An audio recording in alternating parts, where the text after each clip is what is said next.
Mutton gravy பண்ண போகிறோம். அதுக்கு 1/2 கிலோ மட்டன் எடுத்திருக்கேன். இதுக்கு மசாலா பட்டை, லவங்கம், ஏலக்காய், இந்த பூவு, இந்த இலை இதெல்லாம் லேசாக வறுத்துட்டு பவுட்ரு பண்ணிக்கணும். இஞ்சி, பூண்டு, பச்சை மிளகாய் இது 3த்தையும் பேஸ்ட் மாதிரி அரைச்சி வச்சுக்கோங்க.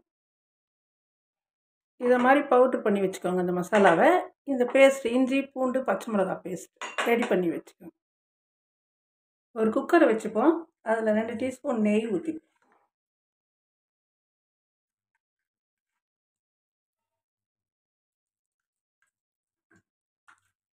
நெய் காஞ்சோடனே மட்டன் அதில் போட்டுக்கலாம்.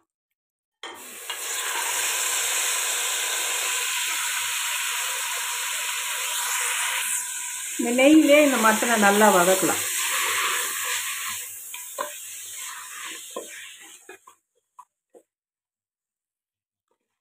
இந்த ஓரளவுக்கு இது மாதிரி வதக்குவோங்க நெய்லியே. இப்போ இந்த இஞ்சி, பூண்டு, பச்சை மிளகாய் பேஸ்ட்டு அதில் ஊற்றிக்கலாம். அதுவும் இதோட சேர்த்து நல்லா மிக்ஸ் பண்ணிக்கலாம். கறியோடு சேர்த்து இந்த அளவு மிக்ஸ் பண்ணிக்கோங்க.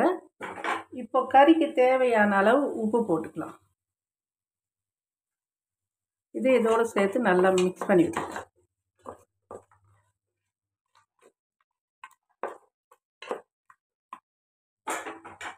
இப்போ கொஞ்சம் தண்ணி ஊற்றிக்கலாம். வேகிற அளவுக்கு தண்ணி ஒரு 1/2 கிளாஸ் ஊற்றிக்கோங்க போதும். இப்போ குக்கர் மூடிடலாம். நல்லா ஒரு 5லேருந்து 6 விசில் வரட்டும்.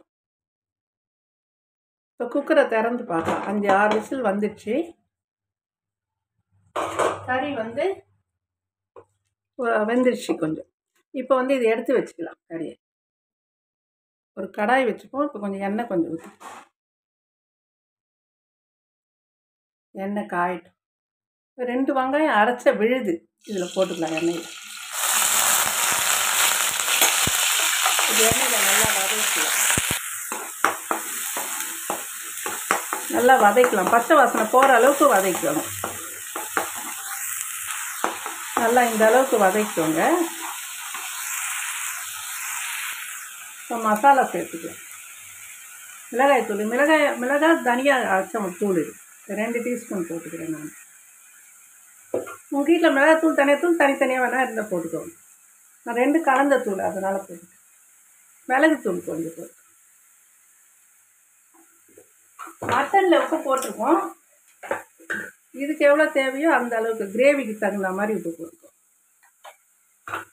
எல்லாம் ஒன்றா மிக்ஸ் பண்ணிக்கலாம்.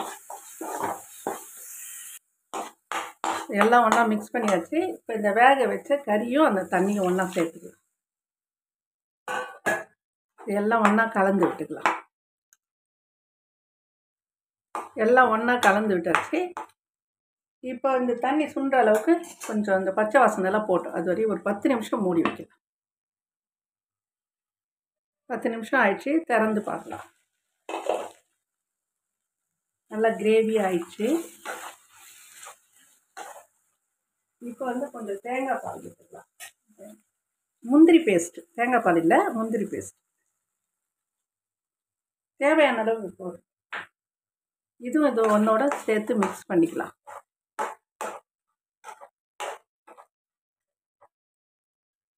இந்த பவுட்ரு பண்ண அந்த மசாலா பவுடரில் அது ஒரு 1/2 ஸ்பூன், நிறைய போடாதீங்க, சும்மா வாசனைக்காக தான். நம்ம பட்டை லவங்கெல்லாம் போட்டு தாளிக்கல, இது இப்படி போட்டுருவோம். அதனால் 1/2 ஸ்பூன் போடுங்க போதும், ஒரு வாசனைக்காக. இது ஒரு 5 நிமிஷம் அப்படியே இருக்கட்டும். மட்டன் கிரேவி ரெடி ஆயிடுச்சு. லேசாக கலரி விட்டுக்கலாம். சூப்பராக இருக்கும். இதை மாதிரி செஞ்சு சாப்பிட்டு பாருங்கள்.